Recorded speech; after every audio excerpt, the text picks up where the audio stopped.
ਆਰਾਮਦਾਇਕ ਜ਼ਿੰਦਗੀ ਬੰਬੇ ਵਿੱਚ ਬਾਲੀਵੁੱਡ ਵਿੱਚ ਆਪਣਾ ਸੋਹਣੇ ਪੈਸੇ ਕਮਾ ਰਿਹਾ, ਗਾਂ ਵੀ ਕਮਾ ਸਕਦਾ ਸੀਗਾ। ਉਹਨੂੰ ਲੋੜ ਨਹੀਂ ਸੀ ਕੋਈ ਜਾਣ ਕੇ ਭੁੱਜੇ ਬਹਿਣ ਦੀ ਸੜਕ ਦੇ ਉੱਤੇ ਆ। ਅੱਜ ਸੰਘਰਸ਼ ਕਿਸਾਨੀ ਦੇ ਮੁੱਦੇ ਦੇ ਉੱਤੇ ਆ ਔਰ ਇਹ ਲਗਭਗ ਆਪਣੀ ਕੀ ਕਹਿੰਦੇ ਆਰ ਪਾਰ ਦੀ ਲੜਾਈ ਆ। ਇਹਦੇ ਵਿੱਚ ਉਹਨਾਂ ਨੂੰ ਝੰਡੇ ਨਹੀਂ ਸੀ ਚੁੱਕਣੇ ਚਾਹੀਦੇ। ਇਹ ਜਿਹੜਾ ਆਪਣੇ ਤੇ ਵਾਰ-ਵਾਰ ਹਮਲੇ ਹੋ ਰਹੇ ਆ, ਇਹ ਕੋਈ ਐਵੇਂ ਅਚਾਨਕ ਨਹੀਂ ਹੋ ਰਹੇ। ਜਿਹੜੇ ਲੋਕ ਥੋੜਾ ਜਿਹਾ ਇਤਿਹਾਸ ਨਾਲ ਵਾਕਫੀਅਤ ਰੱਖਦੇ ਆ, ਪਿਛੋਕੜ ਨੂੰ ਜਾਣਦੇ ਆ, ਇਹ ਇੱਕ ਕਿਸਮ ਦੀ ਗਿਣੀ ਮਿੱਠੀ ਸਾਜ਼ਿਸ਼ ਦੇ ਤਹਿਤ ਹੋ ਪੰਜਾਬ ਚੋਂ ਹਜ਼ਾਰਾਂ ਲੱਖਾਂ ਦੀ ਤਾਦਾਦ ਨੂੰ ਰਿਪਰੈਜ਼ੈਂਟ ਕਰਨ ਵਾਲੀਆਂ ਕਿਸਾਨ ਜਥੇਬੰਦੀਆਂ ਉਹਨਾਂ ਦੇ ਕਹਿਣ ਤੇ ਚਲੇ ਗਈਆਂ ਕਿ ਚਲੋ ਕੋਈ ਗੱਲ ਨਹੀਂ, ਸਾਨੂੰ ਸੱਦਿਆ। ਮੰਤਰੀ ਜੀ ਬੈਠੇ ਸੀ ਵੀਡੀਓ ਦੇ ਉੱਤੇ, ਉਹਨੂੰ ਲੈਕਚਰ ਕਰਕੇ ਆਪ ਭੱਜ ਜਾਓ, ਤੋਹੀਨ ਕੀਤੀ ਸਾਡੀ ਉਹਨਾਂ ਨੇ। ਇਸ ਕਰਕੇ ਕਿਸਾਨ ਜਥੇਬੰਦੀਆਂ ਨੂੰ ਮੈਂ ਕਹਿਣਾ ਚਾਹੁੰਦਾ ਕਿ ਜਾਣਾ ਚਾਹੀਦਾ, ਸਾਨੂੰ ਗੱਲ ਤੋਂ ਪਰੇ ਨਹੀਂ ਹੋਣਾ ਚਾਹੀਦਾ। ਜੋ ਡਾਇਲੌਗ ਪੀਸਫੁਲ ਤਰੀਕੇ ਨਾਲ ਕਰਨ ਤੋਂ ਕਦੀ ਮੁਨਕਰ ਨਹੀਂ ਹੋਣਾ ਚਾਹੀਦਾ, ਪਰ ਬੰਦੇ ਬੜੇ ਵੱਡੇ ਬੇਈਮਾਨ ਨੇ ਔਰ ਜਿਹੜੇ ਲੋਕ ਜਾਣਗੇ ਅੱਗੇ ਉਹਨਾਂ ਦਾ ਸਿਆਸੀ ਕਤਲ ਕਰਾਉਣਗੇ, ਏਦਾਂ ਦੀਆਂ ਚੀਜ਼ਾਂ ਲਿਖ ਦੇਣਗੇ, ਏਦਾਂ ਦੀਆਂ ਗੁੰਝਲਾਂ ਪਾ ਦੇਣਗੇ, ਉਹਦਾ ਕੋਈ ਹੱਲ ਹੀ ਨਹੀਂ। ਕਿ ਆਓ ਸਾਡੇ ਨਾਲ ਗੱਲ ਕਰੋ। ਮੈਂ ਤੁਹਾਨੂੰ ਸਾਰਿਆਂ ਨੂੰ ਮੇਰੀ ਬੇਨਤੀ ਆ, ਅਪੀਲ ਹੈ ਕਿ ਉਹਨਾਂ ਨੂੰ ਇੱਥੇ ਸੱਦੋ, ਪੰਜਾਬ ਦੇ ਵਿੱਚ ਕਹੋ ਇੱਥੇ ਸਾਡੇ ਨਾਲ ਬੈਠ ਕੇ ਇਸੇ ਤਰੀਕੇ ਨਾਲ ਸਾਡੇ ਨਾਲ ਤੁਸੀਂ ਗੱਲ ਕਰੋ। ਸਾਡੀਆਂ ਮੰਗਾਂ ਕੱਲੀ ਐਮਐਸਪੀ ਨਾਲ ਥੋੜੋ ਖਤਮ ਹੋ ਜੂਗੀ। ਐਮਐਸਪੀ ਲਾ ਦੇਣਗੇ, 2-3 ਸਾਲ ਬਾਅਦ ਮੁੜ ਕੇ ਚੱਕ ਦੇਣਗੇ। Food corporation of India 3.5-4 lakh crore ਰੁਪਏ ਦੀ ਘਾਟੇ ਦੀ ਉਹਨਾਂ ਦੀ ਹੈ, ਤਾਂ ਉਹ ਪ੍ਰਾਈਵੇਟ ਸੈਕਟਰ ਨੂੰ ਇਸ ਐਗਰੀਕਲਚਰ ਵਿੱਚ ਪ੍ਰੋਕਿਊਰਮੈਂਟ ਮਾਡਲ ਲਈ ਧਰਨੇ ਦੇ ਪ੍ਰਬੰਧਕ ਜਿਹੜੇ ਨੇ ਉਹ ਵਧਾਈ ਦੇ ਪਾਤਰ ਨੇ।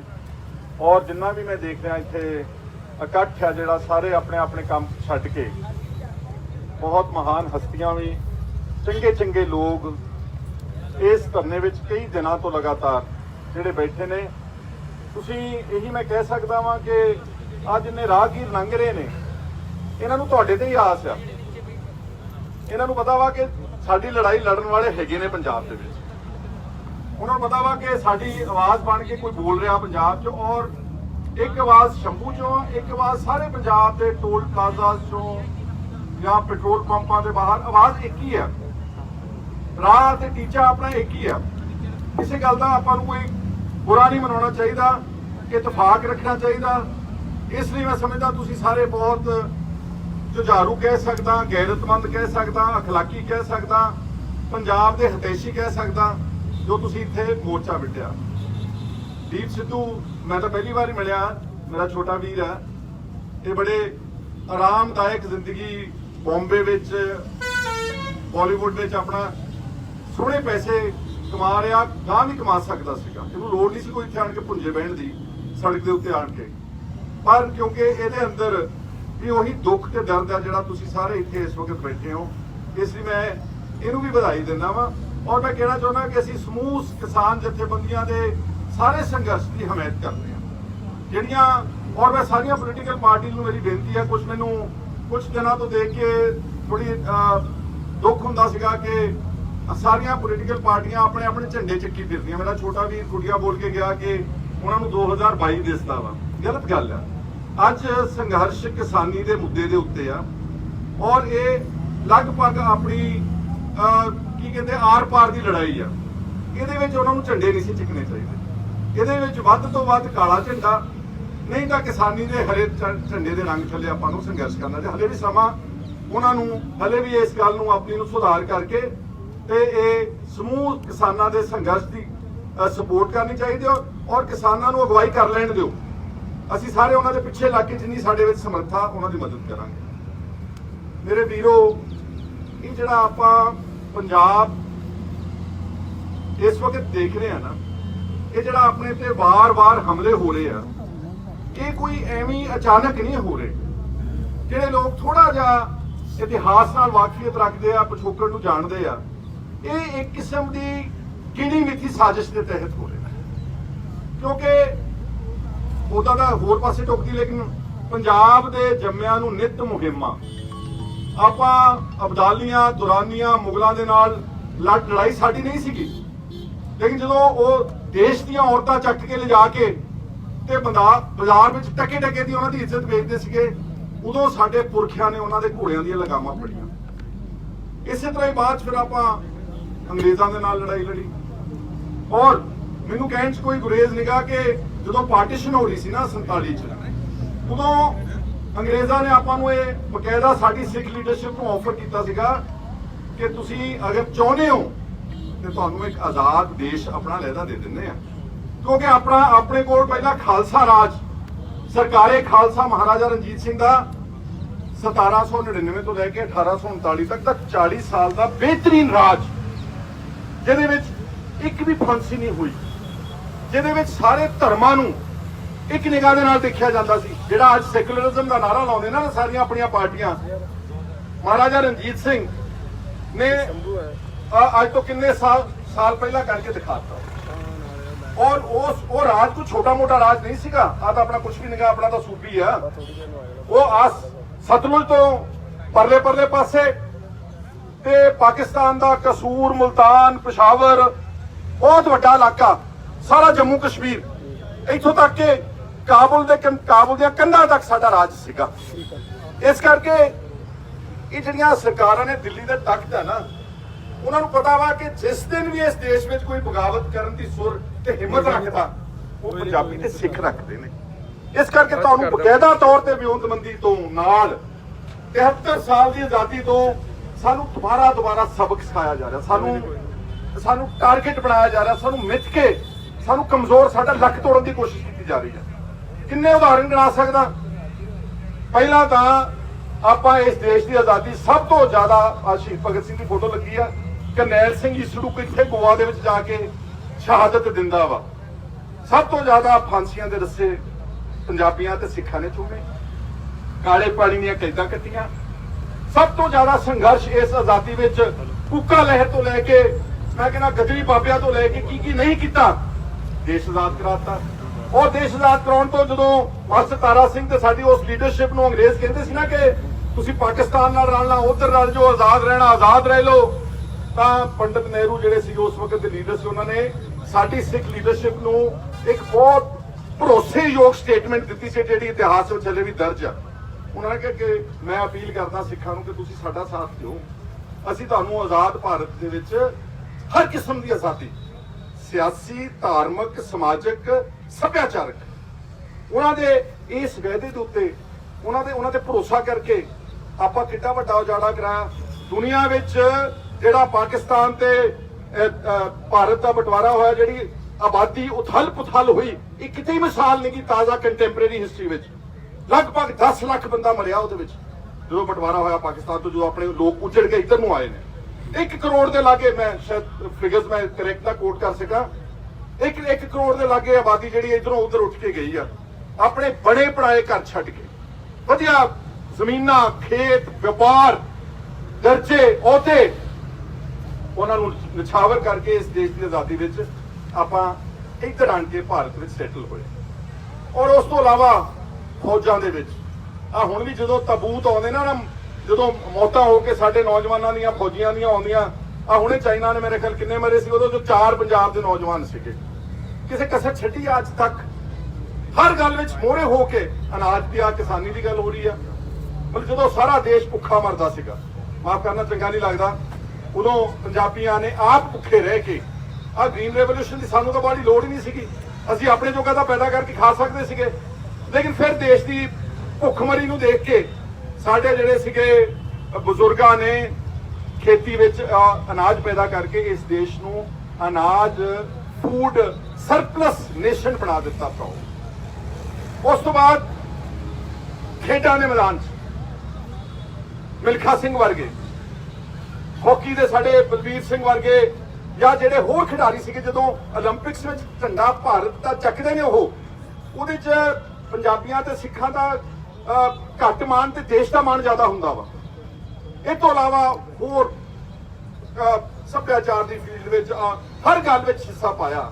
ਇਹਦੇ ਏਮਸ ਵਿੱਚ ਸਾਨੂੰ ਮਿਲਿਆ ਕੀ ਹੈ, ਇਸ ਨੂੰ ਅੱਛੀ ਤਰ੍ਹਾਂ ਪਹਿਚਾਨ ਕਰੋ। ਪਹਿਲਾਂ ਸਾਨੂੰ ਇਹਦੇ ਏਮਸ ਵਿੱਚ ਸਬਕ ਸਿਖਾਉਣ ਦੀ ਨੀਤੀ ਮਿਲੀ ਹੈ। ਇਮੀਡੀਏਟਲੀ ਪਾਰਟੀਸ਼ਨ ਤੋਂ ਬਾਅਦ ਪਹਿਲਾ ਇਮਤਿਹਾਨ ਅਗਰ ਦੇਸ਼ ਦੇ ਵਿੱਚ ਆਇਆ ਤੇ ਉਹ ਪੰਜਾਬੀਆਂ ਤੇ ਸਿੱਖਾਂ ਦਾ ਆਇਆ। ਸਾਰੇ ਦੇਸ਼ ਨੂੰ ਸੂਬੇ ਜਿਹੜੇ ਸੀਗੇ ਉਹ ਭਾਸ਼ਾ ਦੇ ਆਧਾਰ ਤੇ ਦਿੱਤੇ ਗਏ ਆਟੋਮੈਟਿਕਲੀ, ਕਿਉਂਕਿ ਭਾਸ਼ਾ ਕੌਮਾਂ, ਮੁਲਕਾਂ ਤੇ ਸੂਬਿਆਂ ਨੂੰ ਜੋੜਦੀਆਂ ਨੇ, ਉਹਦੇ ਨਾਲ ਜਜ਼ਬਾਤ ਜੁੜੇ ਹੋਏ ਨੇ ਲੋਕਾਂ ਦੇ। ਤੇ ਪੰਜਾਬ ਨੂੰ ਭਾਸ਼ਾ ਦੇ ਆਧਾਰ ਤੇ ਸੂਬਾ ਵੀ ਨਹੀਂ ਦਿੱਤਾ ਗਿਆ, ਸਾਨੂੰ ਸੂਬੇ ਲਈ ਲੜਨਾ ਪਿਆ। ਪੰਜਾਬੀ ਸੂਬਾ ਮੋਰਚਾ ਲਾਉਣਾ ਪਿਆ ਤੇ 66 ਵਿੱਚ ਸਾਨੂੰ ਲੰਗੜਾ ਪੰਜਾਬ ਰਾਜਧਾਨੀ ਹਰਿਆਣੇ ਨੂੰ ਦੇਤੀ, ਜਿਹੜੇ ਮੰਗਦੇ ਵੀ ਨਹੀਂ ਸੀਗੇ, ਜਿਨ੍ਹਾਂ ਨੇ ਸੂਬਾ ਨਹੀਂ ਸੀ ਮੰਗਿਆ ਉਹਨਾਂ ਨੂੰ ਸਾਡਾ ਰਾਜਧਾਨੀ ਵੰਡ ਦਿੱਤੀ। ਬੈਰੀਓ ਤੋਂ ਪਰਲੇ ਪਾਸੇ ਸਾਰੀ ਅੰਬਾਲਾ ਤਹਿਸੀਲ, ਮੇਰਾ ਖਿਆਲ ਆ ਪਰੇ ਲੰਬੀ ਤੱਕ ਨਾਲ ਬਾਰਡਰ ਦੇ ਸਾਰੇ ਪੰਜਾਬੀ ਬੋਲਦੇ ਇਲਾਕੇ ਚੱਕ ਕੇ ਹਰਿਆਣੇ ਨੂੰ ਦੇ ਦਿੱਤੇ। ਪਠਾਨਕੋਟ ਵਾਲੇ ਪਾਸੋਂ ਕੱਟ ਦਿੱਤਾ, ਜਿੱਥੋਂ ਕੱਟ ਕੇ ਛੋਟਾ ਕਰ ਸਕਦੇ ਸੀ ਕਿ ਪੰਜਾਬ ਕਿਤੇ ਦਿੱਲੀ ਵਾਲੇ ਪਾਸੇ ਨੂੰ ਇਹਦੇ ਬਾਰਡਰ ਨਾਲ ਲੱਗ ਜਾਣ। ਪੰਜਾਬੀ ਤਾਂ ਸਾਰੇ ਬੋਲਦੇ ਸੀ ਉਸ ਵਕਤ, ਲੇਕਿਨ ਸ਼ਰਾਰਤ ਨਾਲ ਸਾਡਾ ਸੂਬਾ ਜਿਹੜਾ ਸੀਗਾ ਉਹਨੂੰ ਛੋਟਾ ਕਰ ਦਿੱਤਾ। ਉਸ ਤੋਂ ਬਾਅਦ ਉਸ ਵਕਤ ਦੇ ਪ੍ਰਾਈਮ ਮਿਨਿਸਟਰ ਨੇ ਜਿਹੜਾ ਰੀਆਰਗੇਨਾਈਜੇਸ਼ਨ ਐਕਟ ਸੀਗਾ ਉਹਦਾ 78 ਧਾਰਾ ਵਰਤ ਕੇ ਸਾਡੇ ਕੋਲ ਸਾਡਾ ਪਾਣੀ ਖੋਹ ਲਿਆ। ਇੱਕੋ ਹੀ ਚੀਜ਼ ਪੰਜਾਬ ਦੇ ਕੋਲ ਕੁਦਰਤੀ ਸਰੋਤ ਹੈ, ਪਾਣੀ। ਨਾ ਕੋਲਾ, ਨਾ ਸੋਨਾ, ਨਾ ਕੋਈ ਹੋਰ, ਨਾ ਬੰਦਰਗਾਹ, ਲੈਂਡ ਲੌਕਡ। ਆਪਾਂ ਪੰਜਾਬ ਪਾਕਿਸਤਾਨ ਦੇ ਬਾਰਡਰ ਦੇ ਨਾਲ ਲੌਕਡ ਆ, ਕੁਝ ਨਹੀਂ ਸਾਡੇ ਕੋਲ, ਸਿਰਫ ਪਾਣੀ ਦੇ ਆਧਾਰ ਤੇ ਖੇਤੀ। ਸਾਡੇ ਦਰਿਆਈ ਪਾਣੀ ਚੱਕ ਕੇ ਰਾਜਸਥਾਨ ਨੂੰ, ਹਰਿਆਣੇ ਤੇ ਦਿੱਲੀ ਨੂੰ ਦਿੱਤੇ ਆਪੇ ਹੀ। ਉਹ ਯੂਨੀਲੈਟਰਲ ਅਵਾਰਡਸ ਬਣਾ ਕੇ ਦਿੱਲੀ 'ਚ ਬੈਠ ਕੇ ਹੀ ਪਾਣੀ ਸਾਡਾ ਖੋਹ ਕੇ ਲੈ ਗਏ ਨੇ। ਉਸ ਤੋਂ ਬਾਅਦ ਜੋ ਕੁਝ ਹੋਇਆ, ਤਾਜ਼ਾ ਤਾਂ ਬੱਚੇ ਵੀ ਜਾਣਦੇ ਨੇ, ਦਰਬਾਰ ਸਾਹਿਬ ਤੇ ਹਮਲਾ, ਦਿੱਲੀ ਦੇ ਵਿੱਚ ਸਿੱਖਾਂ ਦਾ ਕਤਲੇਆਮ 34-35 ਸਾਲ ਹੋ ਗਏ ਨੇ, ਅੱਜ ਤੱਕ ਹਲੇ ਤੱਕ ਇਹਨਾਂ ਨੂੰ ਗੁਨਾਹਗਾਰ ਨਹੀਂ ਲੱਭੇ। ਮੇਰੇ ਵੀਰੋ, ਗੁਨਾਹਗਾਰ ਨਹੀਂ ਲੱਭੇ, ਦੋਸ਼ੀ ਨਹੀਂ ਲੱਭੇ। ਇਹਦੇ ਨਾਲ ਸ਼ਰਮਨਾਕ ਗੱਲ ਮੇਰਾ ਖਿਆਲ ਨਹੀਂ ਹੋ ਸਕਦੀ। ਇਹ ਵਿਤਕਰੇ ਦੀ ਦਾਸਤਾਨ ਲਗਾਤਾਰ ਪੰਜਾਬ ਦੇ ਨਾਲ ਚੱਲ ਰਹੀ ਤੇ ਆਹ ਜਿਹੜੇ ਖੇਤੀ ਦੇ ਬਿੱਲ ਨੇ, ਤੁਹਾਡਾ ਕੀ ਖਿਆਲ ਹੈ ਕਿ ਇਹ ਤਾਂ ਟੁਕਦੇ ਹੀ ਕਿਤੇ ਹੋਰ ਨਹੀਂਗੇ? ਇਹ ਸਹੀ ਮਾਇਨਿਆਂ ਵਿੱਚ ਟੁਕਦੇ ਹੀ ਪੰਜਾਬ ਦੇ ਉੱਤੇ ਨੇ, ਕਿਉਂਕਿ ਮਿਨੀਮਮ ਸਪੋਰਟ ਪ੍ਰਾਈਸ ਦੀ ਪ੍ਰਣਾਲੀ ਪੰਜਾਬ, ਹਰਿਆਣਾ ਤੇ ਥੋੜੇ ਜਿਹੇ ਯੂਪੀ ਦੇ ਹਿੱਸੇ ਵਿੱਚ ਆ, ਬਾਕੀ ਤਾਂ ਕਿਤੇ ਹੈ ਹੀ ਨਹੀਂ ਗੀ। ਬਾਕੀ ਤਾਂ ਬੈਠੇ ਨੇ ਵਿਚਾਰੇ ਆਪਣਾ ਜਿਹੜਾ ਮੰਨ ਕੇ ਕਿ ਇਸ ਦੇਸ਼ ਵਿੱਚ ਸਾਡਾ ਕੁਝ ਨਹੀਂ ਬਣਨਾ। ਮੈਨੂੰ ਯਾਦ ਹੈ, ਮੈਂ ਲੀਡਰ ਆਫ ਆਪੋਜੀਸ਼ਨ ਸੀਗਾ, ਮੈਂ ਨਾ ਦਿੱਲੀ ਚਲੇ ਗਿਆ, ਜਥੇਦਾਰ ਜੀ ਦਾਦੂਵਾਲ ਸਾਹਿਬ, ਮੈਂ ਦਿੱਲੀ ਗਿਆ ਤੇ ਉੱਥੇ ਨਾ ਤਾਮਿਲਨਾਡੂ ਤੋਂ ਕਿਸਾਨ ਜੰਤਰ ਮੰਤਰ ਤੇ ਬੈਠੇ ਨਾ ਕਰ ਰਹੇ ਸੀ ਵਿਚਾਰੇ ਰੋਸ ਪ੍ਰਚਾਰ, ਤੇ ਮੈਂ ਉਹਨਾਂ ਦਾ ਨਾ ਸੁਣਿਆ ਦੇਖਿਆ ਸੀਗਾ। ਮੈਂ ਕਹਿੰਦਾ ਉਹਨਾਂ ਨੂੰ ਮਿਲ ਕੇ ਆਉਣਾ ਸੀ। ਮੈਂ ਗਿਆ ਤੇ ਇੱਥੇ ਗੁਰਬੇ ਗਰੀਬ ਛੋਟੇ ਜਿਹੇ ਕੱਦ, ਔਰਤਾਂ ਵੀ ਮੱਸੀ ਕੱਪੜਾ ਸੀਗਾ ਉਹਨਾਂ ਦੇ ਕੋਲ ਆਪਣਾ ਤਨ ਢੱਕਣ ਵਾਸਤੇ, ਬਹੁਤ ਗਰੀਬ। ਉਹਨਾਂ ਨੂੰ ਪੁੱਛਿਆ, ਉਹ ਕਹਿੰਦੇ ਜੀ ਸਾਡੇ ਤਾਮਿਲਨਾਡੂ ਦੇ ਕੁਝ ਬਲਾਕਸ ਵਿੱਚ ਨਾ ਸੋਕੇ ਦੇ ਕਰਕੇ ਸਾਡਾ ਜਿਹੜਾ ਹੈਗਾ ਭੁੱਖਮਰੀ ਪੈ ਗਈ ਹੈ ਤੇ ਸਾਡੇ ਤੇ ਕਰਜ਼ਾ ਬਹੁਤ ਚੜ ਗਿਆ ਤੇ ਸਾਡੇ ਆਤਮ ਹੱਤਿਆਵਾਂ ਤੇ ਸਾਡੇ ਮੌਤਾਂ ਬਹੁਤ ਹੋਈਆਂ ਤੇ ਆਪਣੇ ਜਿਹੜੇ ਉਹਨਾਂ ਦੇ ਬੰਦੇ ਮਰੇ ਸੀ ਨਾ ਪਰਿਵਾਰਾਂ ਦੇ, ਖੋਪੜੀਆਂ ਰੱਖ ਕੇ ਬੈਠੇ ਸੀ ਯਾਰ, ਖੋਪੜੀਆਂ ਰੱਖ ਕੇ। ਤੇ 1.5-2 ਕਿਲੋਮੀਟਰ ਦੇ ਦੂਰ ਇਸ ਦੇਸ਼ ਦਾ ਤਖਤ ਦਾ ਪ੍ਰਧਾਨ ਮੰਤਰੀ ਦਾ ਦਫ਼ਤਰ, ਰੋਜ਼ ਲੰਘਦੇ ਉੱਥੋਂ ਹੂਟਰ ਮਾਰ ਕੇ ਉਹਨਾਂ ਗਰੀਬਾਂ ਨੂੰ। ਔਰ ਉਹਨਾਂ ਨੇ ਬੜੀ ਅੱਛੀ ਗੱਲ ਕਹੀ, ਕਹਿੰਦੇ ਸਰਦਾਰ ਸਾਹਿਬ, ਜ਼ੁਬਾਨ ਨਹੀਂ ਸਮਝ ਆਉਂਦੀ, ਕਹਿੰਦੇ ਸਰਦਾਰ ਸਾਹਿਬ ਜੇ ਬੰਗਲਾ ਸਾਹਿਬ ਗੁਰਦੁਆਰਾ ਨਾ ਇੱਥੇ ਹੁੰਦਾ ਅਸੀਂ ਉਦਾਂ ਹੀ ਭੁੱਖੇ ਮਰ ਜਾਣਾ ਸੀ ਦਿੱਲੀ ਜਾਣ। ਸਤਿ ਸ੍ਰੀ ਅਕਾਲ। ਇਹ ਸਾਨੂੰ ਟਾਰਗੇਟ ਕੀਤਾ ਗਿਆ ਵਾ, ਲੱਕ ਤੋੜ ਰਹੇ ਨੇ ਕਿ ਉਹਨਾਂ ਨੂੰ ਪਤਾ ਵਾ, ਮੈਂ ਤੁਹਾਨੂੰ ਫਿਰ ਕਹਿ ਰਿਹਾ ਵਾਂ ਕਿ ਜਿੱਦਣ ਕੋਈ ਗੱਲ ਉੱਠੂਗੀ ਬਿਗਲ ਵੱਜੇਗਾ, ਇਹ ਵਜਾਉਣਗੇ। ਇਹਨਾਂ ਦੇ ਲੱਕ ਤੋੜ ਦੋ ਮੁੜ ਕੇ। ਬਾਕੀ ਤਾਂ ਵਿਚਾਰੇ ਚਲੋ ਮਾਫ ਕਰਨਾ ਚੰਗਾ ਨਹੀਂ ਲੱਗਦਾ, ਉਹ ਗੁਰਬਤ ਦੇ ਮਾਰੇ ਹੋਏ ਨੇ। ਉਹ ਦੇਸ਼ ਦੇ ਇਲਾਕੇ ਜਿਹੜੇ ਨੇ ਹਲੇ ਉਹਨਾਂ ਦੇ ਕੋਲ ਬੇਸਿਕ ਚੀਜ਼ਾਂ, 2 ਵਕਤ ਦੀ ਰੋਟੀ ਤੋਂ ਆਵਾਜ਼ਾਰ ਨੇ, ਉਹ ਨਹੀਂ ਲੜ ਸਕਦੇ।